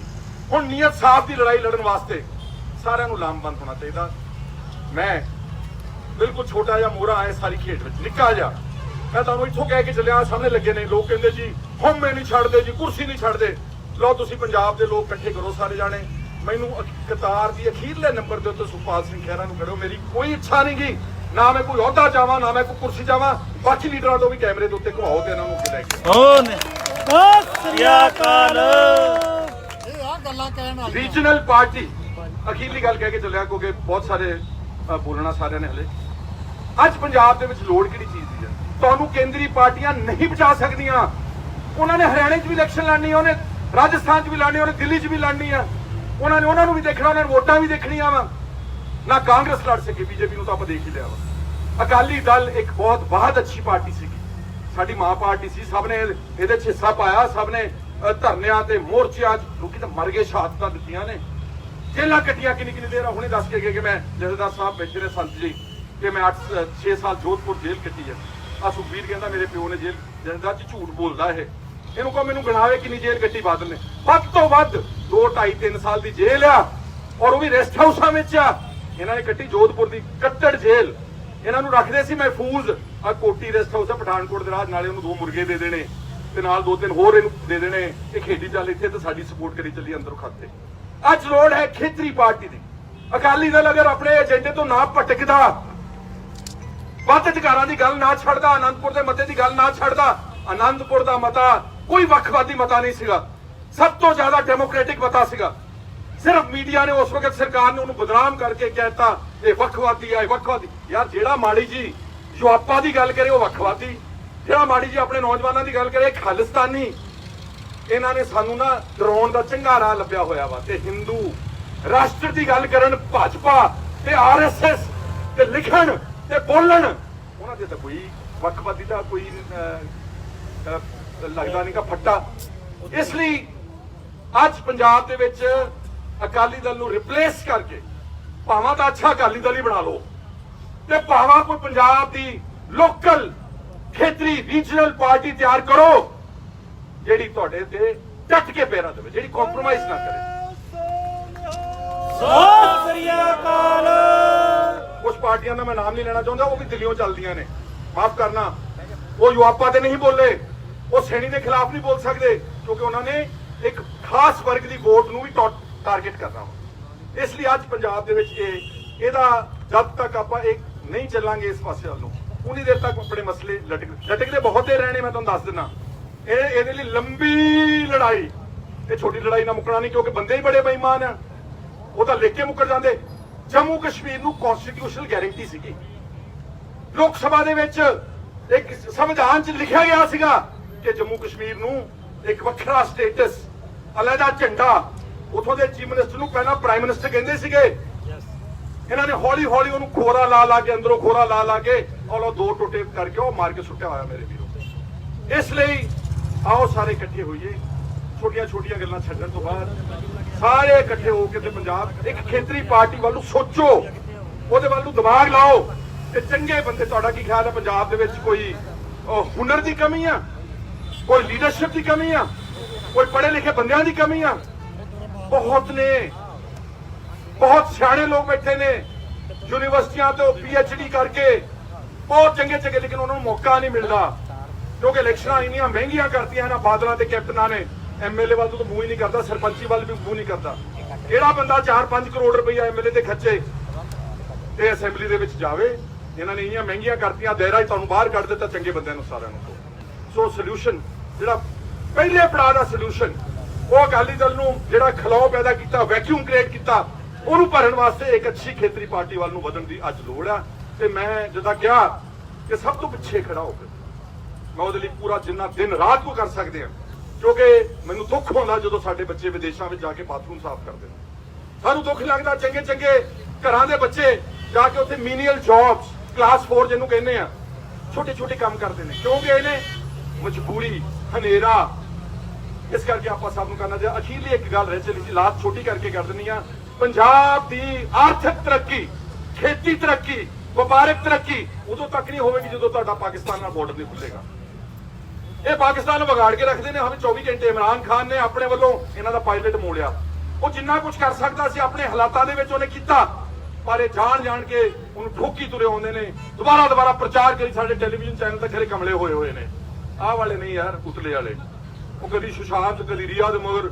ਉਹ ਇੱਕ ਦਿਨ बेचारा रिया के घर को पिज्जा लेके चले, कहाँ जा रहे हो, कौन है ये, क्या नाम है तेरा? ला पिज्जा लेने वाले कमला कर दिता बेचारे। सारा दिन सनसनी खबर, बड़ी खबर तो चूहे की खबर भी नहीं होंगी मेरे प्यो। आ किसानों का कट नहीं कभी दिखाने नैशनल टेलीविजन। इसलिए जब तक पाकिस्तान के नाल व्यापार का बॉर्डर नहीं खुलेगा, छेती दे के आर्थिक खातर ना हो। साडियां फसलों के कई गुणा भाव ने उधर, गन्ने का, कणक का, हर एक चीज का भाव 2-3 गुणा साडा हो सकता। या रूट खोजे ਨੂੰ ਪੁਰਾਣਾ ਕਹਿੰਦੇ ਸੀ ਸਿਲਕ ਰੂਟ, ਇਹ ਸਾਰਾ ਰਸ਼ੀਆ ਤੱਕ ਜਾਂਦਾ ਵਾ, ਅਜ਼ਰਬਾਈਜਾਨ, ਈਰਾਨ, ਇਰਾਕ, ਉਜ਼ਬੇਕਿਸਤਾਨ ਉੱਤੇ ਤੱਕ। ਤੁਹਾਨੂੰ ਯਾਦ ਹੋਊਗਾ ਪੁਰਾਣੇ ਕੁਝ ਬੰਦੇ ਬੈਠੇ ਹੱਥ ਖੜੇ ਕਰਿਓ, ਯਾਦ ਹੈ ਇੱਕ ਵਾਰੀ 1980 ਦੇ ਦਹਾਕੇ 'ਚ ਆਲੂ ਲੈਣੇ ਈਰਾਨ ਦੇ ਟਰੱਕ ਆਏ ਸੀ, 에ਅਰ ਕੰਡੀਸ਼ਨ। ਕਿਸੇ ਨੂੰ ਯਾਦ ਹੈ ਕਿ ਨਹੀਂ ਯਾਦ ਹੈ ਦੱਸੋ ਜਰਾ। ਯਾਦ ਹੋ? ਦੇਖੋ ਬੈਠੇ ਉਹ ਤੋਂ ਤੱਕ ਨਹੀਂ ਆਪਣਾ ਹੱਲ ਹੋਣਾ। ਸੋ ਜ਼ਿਆਦਾ ਸਮਾਂ ਲੈਣ ਦੀ ਮਾਫੀ ਮੰਗਦਾ ਵਾਂ। ਜਿਹੜੇ ਵੀ ਬੁਲਾਰਿਆਂ ਨੇ ਬੋਲਣਾ ਉਹਨੂੰ ਤਾਂ ਹੱਥ ਜੋੜ ਕੇ ਮਾਫੀ ਮੰਗਦਾ। ਪ੍ਰਬੰਧਕਾਂ ਤੋਂ ਵੀ ਮੈਂ ਤੁਹਾਡਾ ਬਹੁਤ ਰਿਣੀ ਹੈ ਕਿ ਤੁਸੀਂ ਲੱਗੇ ਹੋਏ ਹੋ। ਅਸੀਂ ਜਿੰਨੇ ਜੋਗੇ ਤੁਹਾਡੇ ਨਾਲ ਆ ਮੇਰੇ ਵੀਰੋ, ਤਗੜੇ ਹੋ ਕੇ ਲੱਗੇ ਰਹੋ। ਵਾਹਿਗੁਰੂ ਦੀ ਕਿਰਪਾ ਦੇ ਨਾਲ ਉਹ ਦਿਨ ਜ਼ਰੂਰ ਆਵੇਗਾ ਜਿਸ ਦਿਨ ਆਪਣੀ ਅਲਟੀਮੇਟ ਫਤਿਹ ਹੋਵੇਗੀ। ਟਾਈਮ ਤਾਂ ਲੱਗ ਸਕਦਾ ਵਾ, ਪਰ ਆਵੇਗੀ ਜ਼ਰੂਰ। ਤੁਹਾਨੂੰ ਮੈਂ ਕਹਿ ਸਕਦਾ ਉਨੀ ਦੇਰ ਇੱਕ ਪੜਾਅ ਦੀ ਕਰਕੇ ਲੜਾਈ ਲੜੀ ਚਲੋ, ਤੇ ਸਾਹ ਜਿਹੜਾ ਹੈਗਾ ਉਸ ਨੂੰ ਨਾ ਛੱਡੋ। ਤੁਸੀਂ ਹੈਰਾਨ ਤੇ ਜ਼ਰੂਰ ਹੋ ਰਹੇ ਹੋ ਕਿ ਇੱਕ ਬੰਦਾ ਪੈਂਟ ਕਮੀਜ਼ ਪਾ ਕੇ ਟਰੈਕਟਰ ਚਲਾ ਰਿਹਾ ਹੈ, ਖੇਤੀ ਕਰ ਰਿਹਾ ਹੈ। ਸਾਡਾ ਹਰ ਇੱਕ ਪ੍ਰੋਗਰਾਮ ਵੇਖਣ ਤੇ ਸਾਡੇ ਨਾਲ ਜੁੜਨ ਲਈ ਸਬਸਕ੍ਰਾਈਬ ਕਰੋ ਚੈਨਲ ਪੰਜਾਬੀ ਤੇ ਨੋਟੀਫਿਕੇਸ਼ਨ ਲਈ ਬੈਲ ਆਈਕਨ ਵਾਲੇ ਬਟਨ ਤੇ ਕਲਿੱਕ ਕਰੋ।